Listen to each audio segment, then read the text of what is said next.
There's a lot of voices, both during a game and after a game. We have several physicians on the sidelines, several athletic trainers, and that's part of the problem we've identified, and I think we put that in our statement. There's a lot of voices, a lot of people interpreting information and communicating information, and one of the things that we worked really hard to fix is to try to bring more protocol and more process around the whole communication side of this, so that we don't get into a situation where everybody isn't on the same page relative to what's really going on.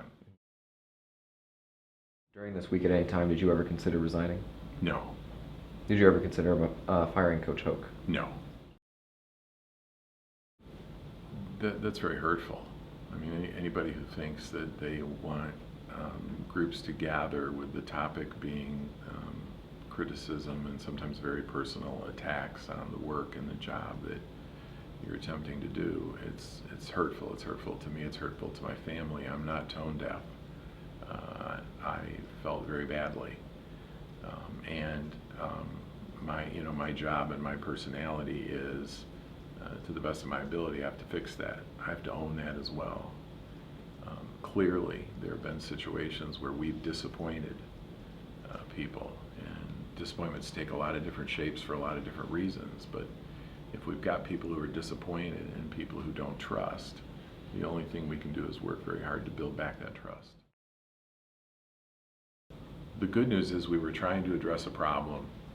We did our research and we thought we'd come up with the right answer, but here's where we screwed it up.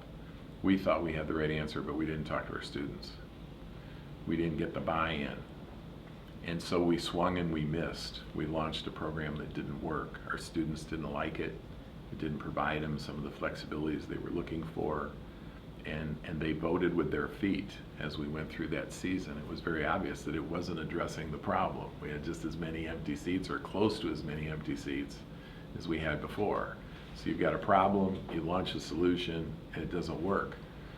We try to learn. We try to learn from our mistakes. We recognize that we were not as connected.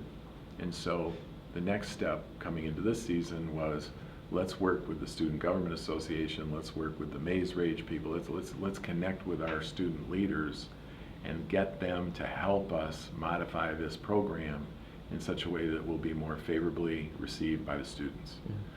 Because the key thing for everybody to understand is we want a large student section that's boisterous and loud and supporting our football team. That's what we want, and we should all want that.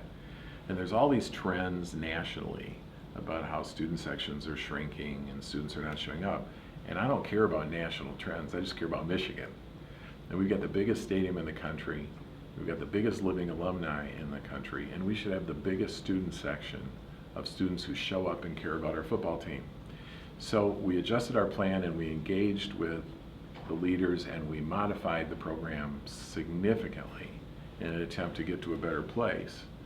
So then we go out and we launch the program, and our student ticket sales go from 20,000 to 12,000, a reduction of 8,000 interested students to show up at the games.